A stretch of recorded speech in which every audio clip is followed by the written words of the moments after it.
It's looking more and more like there may not be a max contract out there for Deandre Ayton. We'll talk about what that means for the free agent big man and the Suns, and I'll give you my best case scenario for today's free agency festivities from a Suns standpoint, all on today's Locked On Suns.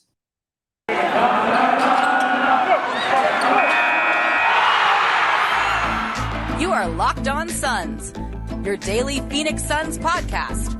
Part of the Locked On Podcast Network, your team every day.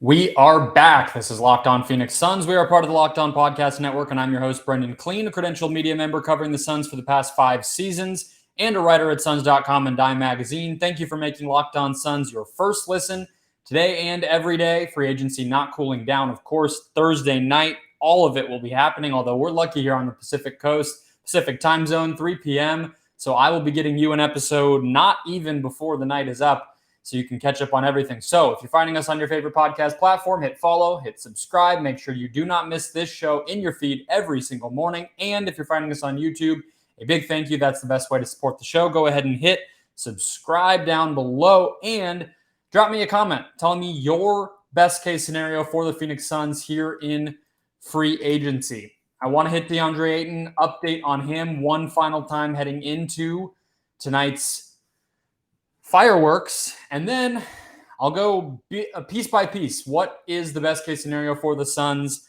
throughout the rest of the off season, and what could the roster look like after this weekend? Really, it all goes very, very fast. Today's show, guys, brought to you by Arcade1Up. Locked On Suns is partnering with Arcade1Up to give away 3 free NBA JAM Shaq machines. That's right, 3. These are the guys known for making the incredible retro 3/4 scale at-home arcade games like Pac-Man, Golden Tee, and more. And they're giving away a Shaq NBA Jam machine if you enter at arcade1up.com/locked-on. More from them later in the show. Let's get to Deandre Ayton. So the suitors are dwindling. The big news on Wednesday was the Atlanta Hawks trading for Dejante Murray. A whole lot for Dejante Murray, if I do say so myself. 2 unprotected picks, an unprotected pick swap, and then 1 additional first-round pick. That sort of doesn't matter from a Suns standpoint in terms of what the deal ended up being. I don't feel like the Suns would have or should have ever been in on Dejante Murray. I know a lot of fans were getting excited about that. I don't quite see it in terms of this year's team, but what it means is the Hawks are gone from the Ayton list, potentially. I think this makes it significantly less likely that they go after a big money center, but it does not preclude them from doing it. They still have John Collins on the roster. They still have Bogdan Bogdanovic. They still have Kevin Huerter. So those are 3 players we've talked about before, and Clint Capella. It only took them Danilo Gallinari to do this Dejante Murray deal. So in theory, they still have the flexibility to do a sign and trade for Deandre Ayton. However, by 2024, they would have all 3 of Trae Young, Dejante Murray, and then if they did trade for Ayton, or if they kept Gobert even, they would have all 3 of those players on maxes, and they are a team that has just clearly indicated that they are not going to go into luxury tax. So that's why I'm skeptical. This felt like it was their big move. Maybe they just stick with Capella at center and then eventually transition to Onyeka Okongwu. I'm not sure, but this was their big swing. It doesn't feel like Atlanta would make another massive move for a very expensive player. So where is DeAndre Ayton's max? That's the big question. You had Brian Windhorst today finally just saying what I think was out there for what I think a lot of people were starting to come to terms with. And I actually asked Matt Moore last week, hey, is there actually a max out there? And he was like, I don't know, just being straight up. And it felt like that was the general vibe everywhere. If you listen to Woj, Brian Windhorst, Jake Fisher of Bleacher Report, anybody, Shams Charania, it didn't necessarily feel like there was a great idea of where the money would actually come from. So you had Brian Windhorst finally saying that today, that he doesn't think that the ultimate contract that Ayton signs will be a max. But at the same time, you have Adrian Wojnarowski basically saying the exact opposite, that there will be a max there. I think that you could read this as Windhorst getting this from the Suns side of things, feeling like they have confidence, that they're projecting confidence at least, that Ayton is not going to get that contract. And then Woj tends to be from the agent side. So maybe he feels like, Maybe it's straight from Bill Duffy, Deandre Ayton's agent himself, saying that they do think there's a max. And these things happen for negotiating reasons, and you just have to kind of watch out for it. But I lean more toward Windhorst, and here's why. So Detroit seems like they're out because they drafted Jalen Duren, and they used some of their cap space to go get a couple of the Knicks guys. And Portland seems like they are out, also related to what they did draft week, getting Jeremy Grant. Orlando, I was never super sold that they were going to be in on Ayton in the first place because they have a young big man in Wendell Carter. They now have Paolo Banchero, who is not a 5, but another is a 4 who you want to probably wait and see what type of partner in the front court that he gets. But they also now reportedly want Isaiah Hartenstein, who was the Clippers' backup. So that might take them off the list. The Pacers, it just never felt that great to me. I think the two guys who you would look at from Indiana that the Suns might like in a deal like that would be Miles Turner, obviously just a center replacement, or Malcolm Brogdon. And I think both of those players at their best could really be good fits with what the Suns want to be. But I think those injuries for both players are really significant. Those are guys who it's a stretch for them to even play 75% of games in a season recently. So it's hard for me to feel like they're going to be the difference in a team that wants to get over the hump and win a championship. Toronto could still be in play. That's per John Gambadoro, who has been rifling through a lot of different Suns free agency stuff lately. So I will use that as an opportunity to transition to some wild card teams. Toronto being not so much of a wild card. We've known that they've wanted a center, OG Anunoby potentially available. That would probably be the best case scenario sign and trade of anything that we've heard about. But I went through and I was like, okay, let me just look at this with a fresh set of eyes. Is there a wild card team that we're not thinking of that could go get 8? So maybe a 3-team deal that sends Deandre Ayton to Minnesota. Windhorst also reported that on ESPN, although I think that was a little bit more of, hey, we know the Timberwolves want a big man. Ayton is a big man that's available. Maybe that works. I don't think it was concrete by any means, but it's also really hard to make a trade happen. People have talked about D'Angelo Russell. He costs too much money. His salary is too big for the Suns to take him in an Ayton trade. Washington for something like Kyle Kuzma and Corey Kispert, who was their lottery pick in 2021, and then Kuzma, who we all, of course, know. I don't think that's very awesome, but it's something, and the Wizards might be interested. The Wizards have some options. If it's Kuzma, then you could see them trading Johnny Davis, their number 10 pick this year. They could trade Rui Hachimura, their first-round pick from 2020. There's options. Kuzma's salary is kind of right in that sweet spot. Memphis, who I still continue to think is a sleeper in terms of a team I think would like the idea of Deandre Ayton, but it's hard to construct a deal that really makes a ton of sense. You could see Steven Adams coming back, of course, because the Grizzlies, of course, would have no need for Adams if they were getting Ayton. And then do you get one of their young players? Could you get Brandon Clark? Could you get Zaire Williams? Something like Ayton or Adams plus Zaire Williams has some interest, has some intrigue to me. I don't love that, but it's your new center and then another wing potential scoring option for you. The Knicks, which is not a wild card necessarily. They're in the news everywhere, and I've talked about them as an Ayton team in the past, but not getting a lot of attention there. I think it could happen, and Julius Randle could be the option. That could be the one staring us dead in the eyes, hiding in plain sight that we all just looked over. Julius Randle doesn't seem like he's long for New York. He's already sort of at the end of his prime, and they have a team that they probably want to build around Jalen Brunson and RJ Barrett, and Randle doesn't quite fit with those two very well. So maybe that.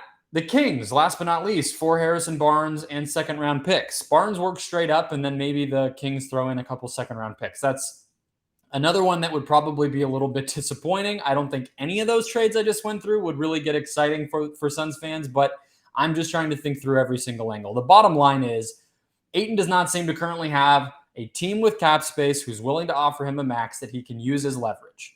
That leverage could be to get a max from another team to say, hey, I have a max offer or a theoretical max offer from Team X. So, hey, Team Y, which is the one I actually want to go to, you're going to have to pay me a max if I'm going to come here. Or it could be leverage to to get the Suns to cooperate in a sign-and trade or whatever. He doesn't seem to have that. Which leads us to the best case scenario stuff is the meat of the show today. It includes Ayton on a contract less than a max, so we'll get to it in a second. First, another word from Arcade One Up. Boom shakalaka. Arcade One Up has big news. The one and only NBA Jam is back, and Arcade One Up, the leader in at-home retro video games, is not only bringing the best game ever back, but they've made it bigger than ever with a, wait for it, Shaq Edition machine. I was obsessed with NBA Jam growing up. I fell in love with it at arcades, and then I had it on my iPod Touch that was literally my morning routine for all of middle school and probably the first couple of years of high school was earbuds in, music blaring, and NBA Jam on my iPod Touch. Jumped clear across the court and set the ball on fire in one of the first sports games ever to feature real and digitized NBA licensed teams. No fouls, no free throws, and no quarters required. Compete with friends and family through all new Wi-Fi leaderboards, making you more connected than ever. Pre-order now from arcade1up.com to buy your own machine. That's arcade, the number one, up.com for an estimated early September ship date. Arcade One Up is the place for fun, including classics like Golden Tee, Mortal Kombat, and many others starting at just $399. But as I mentioned earlier in the show, we at Locked On Suns are giving away an NBA Jam Shaq Edition to one lucky Locked On listener. So enter for a chance to win that game console for your man cave, your dining room, your living room, whatever it might be, your bedroom at arcade1up.com/locked on. That's arcade, the number one, up.com/locked on. You've got till July 8th to enter to win that NBA Jam Shaq Edition console. Don't miss out. Enter today. Okay, so best case scenario for the Phoenix Suns offseason. Thursday, 3 p.m. is when everything will kick off. So I want to give you a one-stop shop for what I see as the best option available to the Suns. Now, I am by no means a cap guru. I understand the basics of these things. I understand how the exceptions work, how trades work. I get all of that. But if you want to get any more complicated than those basics, I'm not going to be your guy. So there may be some options here where there's three-team stuff that happens or partial guarantees or team options and this and that. Those things I'm not going to bother with too much. I want to give you something, including all of the different moves that we've all talked about. So trades, Ayton, free agent additions, Cam Johnson, extension, etc. And then I'll give you my full depth chart. So let's start with Ayton. As I said, coming in on a deal less than the max to stay with the Phoenix Suns. And that might sound crazy. I have by no means been the biggest supporter of Ayton dating all the way back to when he was a prospect at Arizona and Luka Doncic was on the board and all of that stuff. Anyone who's listened to the show for a long time knows that. But I know a great player when I see one, and I think he's that. I think he is a great young center. He does everything you would want him to do within this Suns system in terms of filling his role. I think that there's a little bit further he can go as an offensive player if he can show us more of what we saw in Game 4 of the Pelican series, for instance, which I still think was the best game that I've ever seen him play. Might have been Game 3 that I'm thinking of. There's more there, but I don't quite think that the market has given him that max. So I think it's going to be something, a best case scenario. I think honestly on both sides, although of course Ayton would have been rooting for the max, is something in the range of the extensions. And I actually use these as comparison points before last summer, before the extension deadline. Gobert and Giannis, when they each signed their first extensions several years ago now, like in the mid-2010s, they were both almost identical. 4 years, $100 million. And I think that it's a pretty similar place to where Ayton finds himself, very proven already, very, very productive and part of winning teams, but not at that tip-top elite level. So $100 million for 4 years. It's just a titch below the max, but it's also paying him a pretty good amount for what he's already done. Maybe it's a 3+1 so that Ayton can test the market again at around age 27. I think that makes a lot of sense. Give him a player option at the end, the 3+1.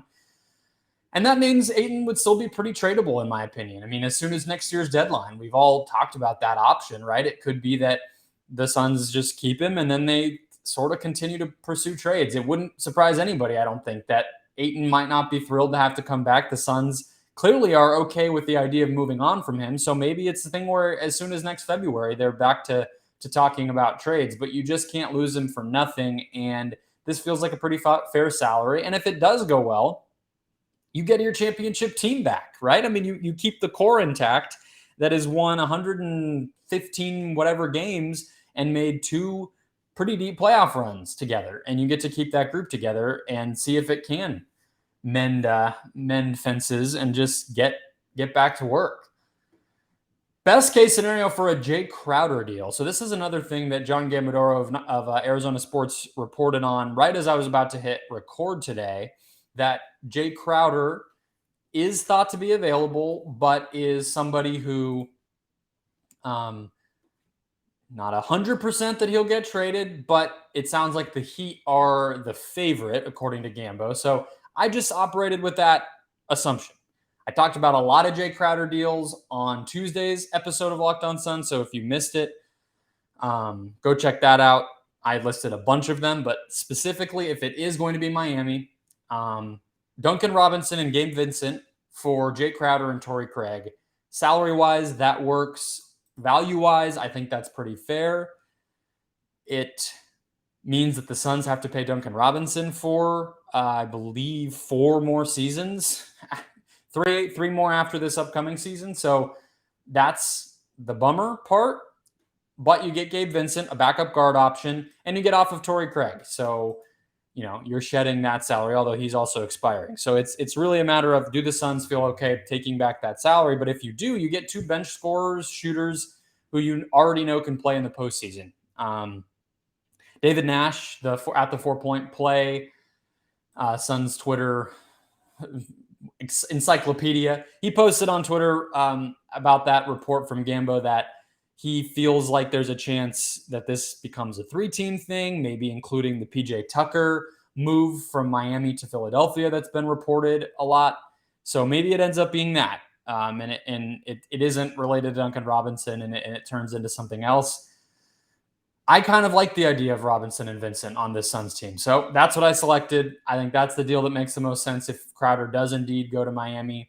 And on to the best of the rest. I have 1, 2, 3, 4, 5, 6 more moves, and then I'll give you my final best case scenario depth chart that we could see as early as the end of this week here in Phoenix. First, today's show also brought to you by Sakara.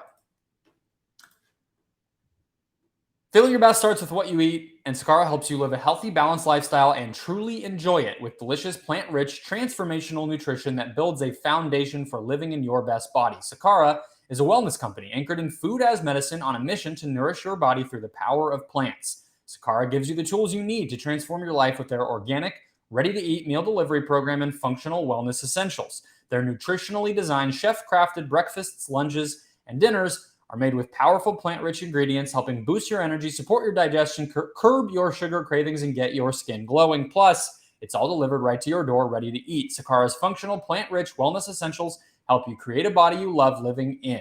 From their best-selling Metabolism Super Powder to The Foundation, their daily supplement packs, Sakara's products are designed to support your wellness goals anytime, anywhere. And right now, Sakara is offering our listeners 20% off their first order when they go to sakara.com/lockedon20 or enter code LOCKEDON20 at checkout. That's Sakara, SAKARA.com/LOCKEDON20 to get 20% off your first order. Sakara.com/LOCKEDON20. Okay, best of the rest as we continue with our Phoenix Suns best case scenario for the 2022 offseason. Picking up with trades right where I left off, Landry Shamet. This is actually one that I did pitch in a deal or in a segment on Tuesday's show. Landry Shamet to the Dallas Mavericks for Dwight Powell. Not going to make headlines. Not going to be the deal that leads the night one of free agency recap articles that are going to go up on every single NBA website. But I think Shamet on Dallas is kind of interesting. It's another shooter for Luka to space out to. And look, the risk is pretty minimal. Dwight Powell is, I believe, on an expiring contract, and they just traded for Christian Wood before the draft. So Powell doesn't seem to have a major spot in that roster. And on the Suns, he could be basically the backup center. If we're assuming that the Suns did keep Ayton in this scenario, Powell would be a nice backup 5 option. On that note, Let JaVale McGee go. Gambo also reporting tonight late on Wednesday that JaVale McGee is seeking a multi-year deal and that he seems to have offers in that vicinity. So the Suns don't seem to want to go multiple seasons. That makes perfect sense to me. I don't really think that they should. I mean, I said recently on this show that to me, like going even above the minimum on a 1-year deal for McGee would be a little bit too rich for me. I just think the playoffs showed that he's not going to be valuable in the moments that you really need a center. Like we all talked about how the Suns needed a backup center coming off of that Milwaukee series. And I just think by the end of the Dallas series, we were already seeing that, hey, if a team wants to, they can play McGee off the floor. So if the Suns were to make, like, let's say they repeated against Milwaukee again in last year's finals and everything was the same, was McGee even going to be able to play in that series? Was JaVale McGee going to actually be a player who solved that problem when push came to shove if the Suns did indeed get back to that point? I don't think so. I don't think JaVale McGee is able to, if it's the Suns in that final series instead of the Golden State Warriors, JaVale McGee is not able to defend Al Horford out there on the perimeter. I just don't think he should be a priority. So you bring back Bismack Biyombo on a minimum contract, presuming that he did enjoy his time in Phoenix and would like to continue his NBA career. Obviously, he donated his salary and all that. So not as if he is a lock to come back, but if he is available, you go get him, bring him back on a minimum, and he can be another center option in addition to Powell, in addition to Ayton, in addition to Dario Saric, who hopefully will be healthy in time. Moving along, you keep Ish Wainwright and Ife Lundberg on full NBA contracts. You extend Cam Johnson for 4 years at anything less than Mikal Bridges. I mean, it's not my money. I think I landed on 4 years, $80 million as a reasonable thing to do. It's more than Joe Harris got, more than Duncan Robinson got, because I do think Cam Johnson's a better overall player than either of those two guys, but less than what Mikal Bridges got by a pretty decent chunk. Free agency. I had Nikola Batum on the full mid-level exception, which starts at $10.7 million and ends at about a 2-year deal for $22 million or so. Batum would be a small ball center option. He would be another forward option. Somebody to be a little bit of what you're losing with Crowder. Not similar players, obviously, in terms of shape, size, or style, but I do think if you're in a situation where you're playing a Giannis, you're playing a player like an Anthony Davis, somebody like that, Batum can at least be a spot defender in those moments. Look, Crowder wasn't stopping those guys either, so it's not like you really are losing this shutdown defender on those types of players, but you need an option, and I think Batum would be a really good one. He's been a pretty nice shooter for the Clippers since he's been there, and again, he can play the 5. So that leaves us with the depth chart of the starting is not a surprise, very recognizable. Chris Paul, Devin Booker, Mikal Bridges, Cam Johnson, Deandre Ayton. I think all of us expect that to be the Suns starting lineup for most of next season.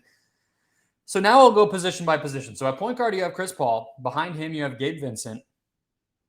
And then Cameron Payne, still on the roster. I don't think the Suns should dump him or make any aggressive move to get rid of him. I think if he can play with a guy like Dario Saric more consistently, a guy like Nikola Batum more consistently. I mean, imagine a second unit of, let's say, Payne, Vincent, Robinson, Batum, Saric. Payne probably going to look a lot better in that situation than he would if he this past year was having to try to play with JaVale McGee and the spacing wasn't great, and sometimes he would have Ish Wainwright out there with him, and sometimes he would have Abdul Nader or Landry Shamet who wasn't making shots, things like that. So I think Payne should still stick around. Behind Devin Booker, at shooting guard, you have Duncan Robinson and Ife Lundberg. Mikal Bridges at the 3. This is the part where things are a little bit thin. You're relying on Duncan Robinson to really be playing a lot of minutes for you. You're probably going to have a lot of multiple guard lineups, but I think it's okay. I think the team getting a little bit deeper at the 4-5 rather than, the 1 and then the forward and center spots rather than like the 2-3 when you have Booker and Bridges who are going to be playing a ton of minutes. I think it's fine. Cam Johnson could also play the 3 in some big lineups, but you have Mikal, Cam, and Duncan Robinson as really like your options at the 3.